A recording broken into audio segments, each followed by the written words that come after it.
Hello everybody and welcome back to WOW Mods. This time around we're looking at, I believe it's the third video of the Silverhand mod. Sorry, my mind is a little bit crazy today. Anyways, I showed you in the previous video a bit of my editing in Nugget, and we actually got to take a look at this fork in the road that I had actually designed, and this is sort of the finished project. So I'm happy with it. It fits in properly. The land is much better built and textured. There are other things that I added in, such as the fence and the lamp posts and other little details that I changed as I was modding offline, because I can't record everything, obviously. So I added these elements, the fences here, the fences on this side as well, along the road, so that it actually matches a bit better into the Blizzard style.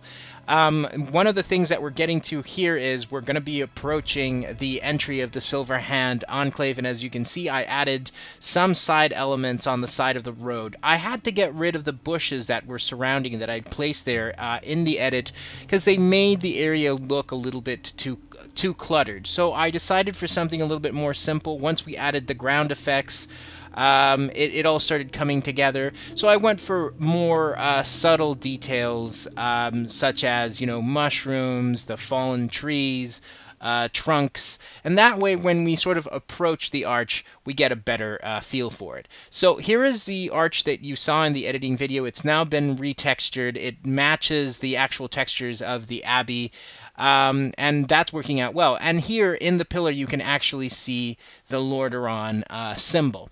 So that's particularly great. Up here you can see it says unused Alterac Valley. That's just because an entry which I haven't re-modified into the text that should make it read the Silverhand Enclave.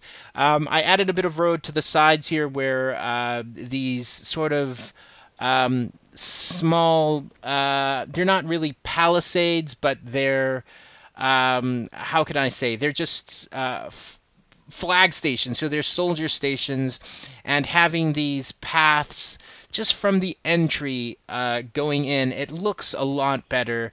The area is a little bit more balanced, and here we can place guards who have actual clear view of the gate, so to speak.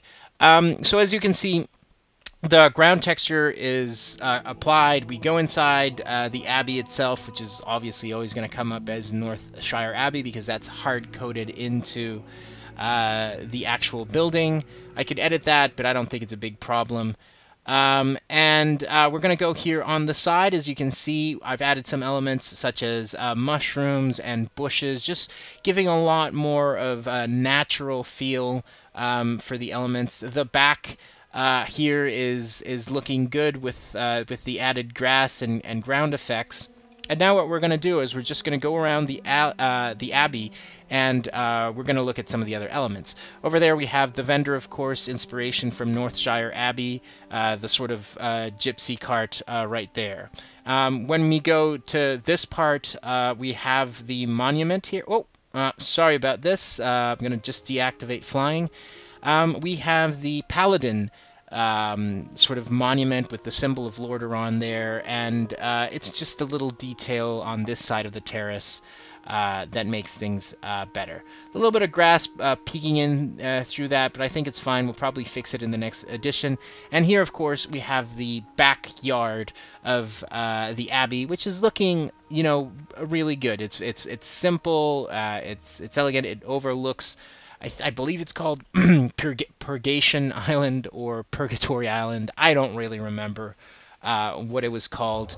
And that's great. And so now another element that we have to watch or actually look at from the mod is we're going to go down the hill and actually take a look at what I did there. One of the things that I wasn't really happy with in the mod was the side of it. I didn't like it. It looked a little bit too barren, and as you can see, I started adding rock outcroppings along with mushrooms, and there's trees and there's bushes, and just to give it a more natural look. Now, at the base of the sort of cliff here. There was a bit of land. I extended that. I added some rocks into the side, some mushrooms, some vegetation, some trees, and we have sort of like a really small, I don't want to say town, but like a little settlement area, which will double for different things.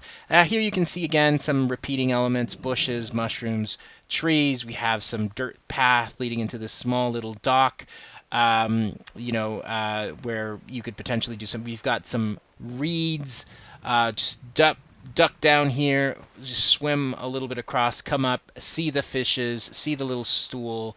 And over here we can see the little dog house. Eventually I plan on putting a little dog NPC and populating this area as well. The inside of the houses, you have them you know, properly activated with their respective doodad sets. This house is also decorated as well. So we'll bring some NPCs there. This here is a very small stable which has war horses. My idea is that they sort of serve as a place where Knights of the Silverhand can come and keep their horses down here. They're completely rideable. We've got the Lordaeron banner, of course, as is usual. And in the back you have the little details such as the outhouse. And we have the elements just to do a bit of smithing if that's what players want to do in this particular part of the server.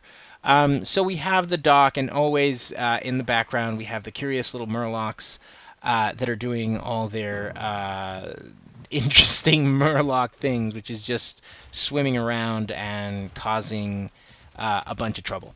So we're just going to ride up the hill again, and like I said, it's not that many changes from the past edition. I mean, we have added quite a bit of things, but it's always tweaking details, and it's just taking care of that, in the case that you're actually modding the existing WoW world, you want your edits to fit in. So you want to find a balance between the level of detail that is present in the area versus what you've done. So I think I'm close to where it needs to be. There might be a little bit more detail in what I've done, but you know, it's okay. It's not a big issue.